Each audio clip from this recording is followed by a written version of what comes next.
लालची बेटी। सुधा और उसका भाई दिनेश किसी तरह गरीबी में पले बढ़े। दिनेश बड़ा होकर छोटा मोटा काम करता और अपना घर चलाता।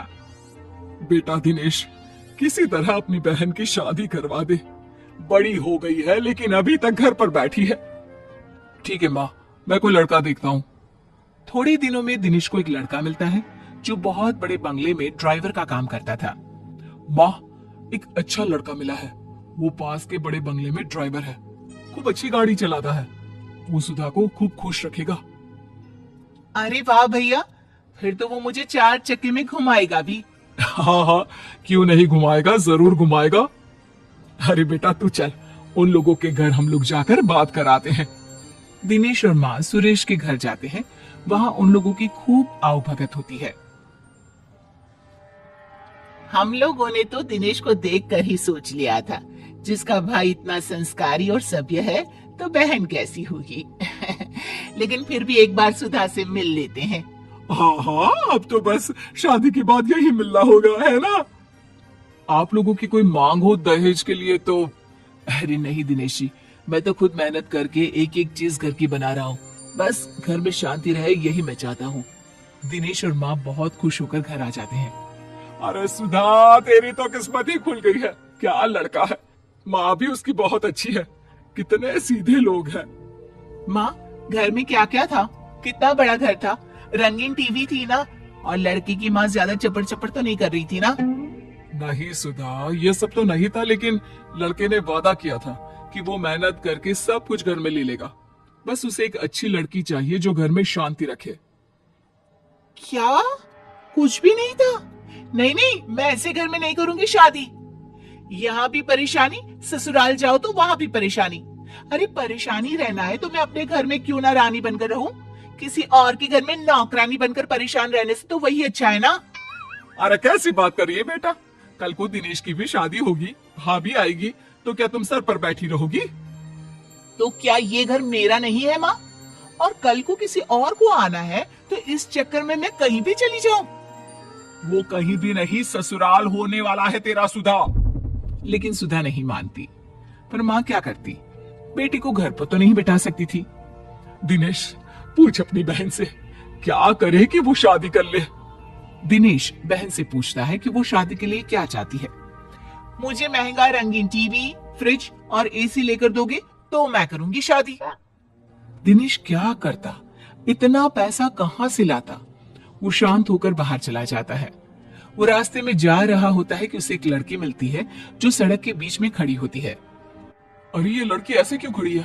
सामने से बस आ रही है, कहीं उसे कुचल देगी। ए लड़की, हटो वहां से। ए लड़की।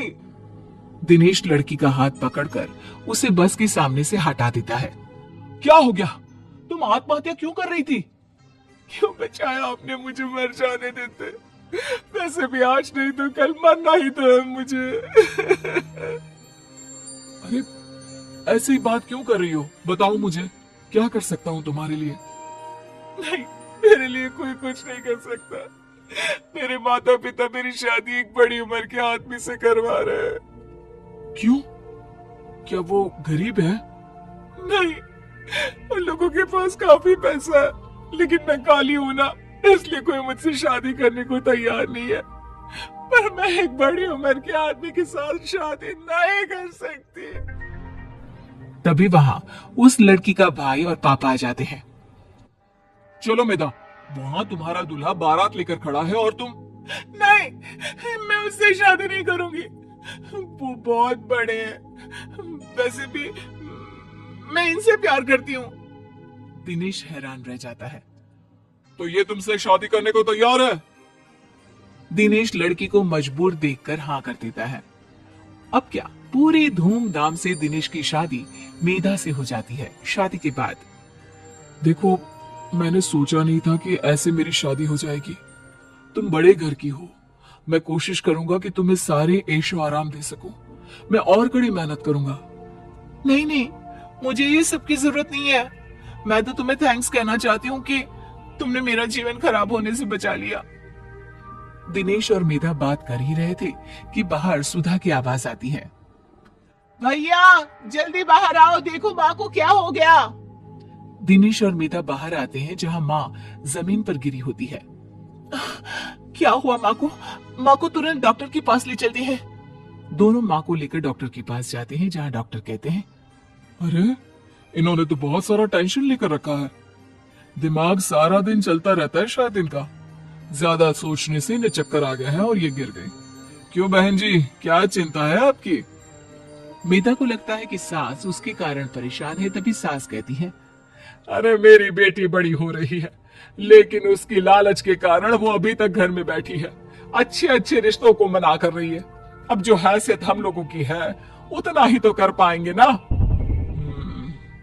ये तो देखिए आपके घर का मामला है, लेकिन ज्यादा सोचने से तबीयत खराब हो सकती है। सभी घर आ जाते हैं। दिनेश, क्या बात है? तुम्हारी बहन शादी क्यों नहीं कर रही? तुम तो जानती हो मेधा, मैं एक छोटी सी नौकरी करने वाला इंसान हूँ। थोड़ा बहुत जो मिलता है उससे घर खर्चा चलता है। थोड़े मेहमानों को बुलाकर खाना खिलाकर बहन को विदा कर दूं, यही बहुत है। लेकिन उसकी इच्छाएं और ख्वाहिशें बहुत है, इसलिए मैं उसकी शादी नहीं करवा पा रहा हूँ।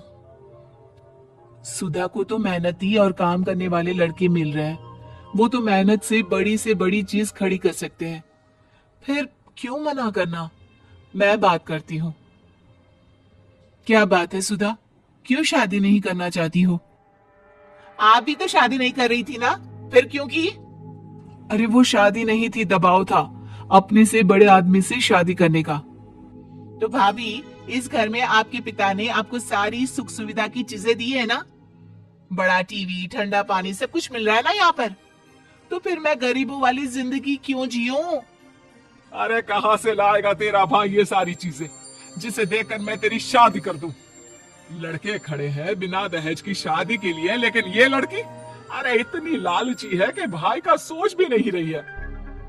कोई बात नहीं माँ जी, आप गुस्सा ना करें। ये सारा सामान नया ही है सुधा। मैं कल ही किसी को बुलाकर पैक करवा देती हूँ।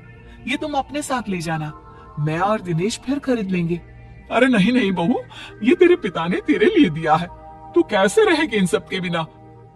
माँ, मेरे लिए दिनेश सबसे ज्यादा मायने रखते हैं। वो ठीक रहे तो ये सब तो हम फिर कभी भी ले सकते हैं। अरे जीती रह बहू, तूने तो मेरी बड़ी समस्या का समाधान कर दिया। फिर क्या, मेधा का सारा सामान सुधा की शादी में चला जाता है। उसकी शादी हो जाती है और सास चैन की सांस। दोस्तों, हमें उम्मीद है कि आपको हमारी ये कहानी पसंद आई होगी। कृपया हमारे चैनल को सब्सक्राइब करें और सभी अपडेट्स के लिए बेल आइकन जरूर दबाएं। और हाँ, वीडियो लाइक और शेयर करना मत भूलिएगा। Bye bye.